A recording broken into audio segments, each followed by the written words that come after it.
Gujarat one વિભાગના વડા તથા head of forest force Shri AP Singh તાજેતરમાં કચ્છ પશ્ચિમ વન વિભાગની વિવિધ રેન્જની મુલાકાત લીધી।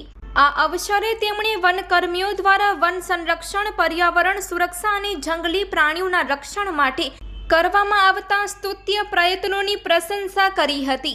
કાલે સાંજે શ્રી સિંઘ માતાના મઢ સ્થિત માતા આશાપુરા મંદિર પધાર્યા, જ્યાં તેમણે સંધ્યા આરતીમાં હાજરી આપી હતી અને માતાના ચરણોમાં નમન કરીને આશીર્વાદ મેળવ્યા હતા। દર્શન બાદ તેમણે માતાના મઢ ફોરેસ્ટ કોલોનીની મુલાકાત લીધી અને અધિકારીઓ તથા સ્ટાફ સાથે ચાની સાથે અનૌપચારિક ચર્ચા કરી હતી। ચર્ચા દરમિયાન તેમણે પર્યાવરણ વિકાસ, વૃક્ષારોપણ અભિયાનો અને સ્થાનિક સહભાગિતા વધારવા અંગે માર્ગદર્શન આપ્યું હતું।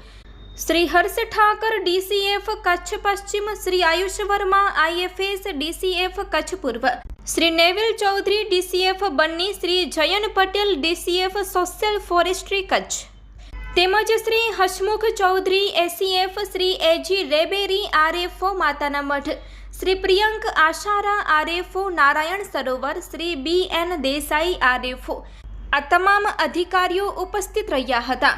તેમજ હર્ષાબેન ખીમજીભાઈ, દાદા નોતિયાર, ઇસ્માઇલ નોતિયાર તથા તમામ વનકર્મીઓ અને જવાનોની ટીમ હાજર રહી હતી। પછી શ્રી એપી સિંઘ ભુજ તરફ પડાલા અને નારાયણ સરોવર માર્ગે પ્રસ્થાન કર્યા હતા।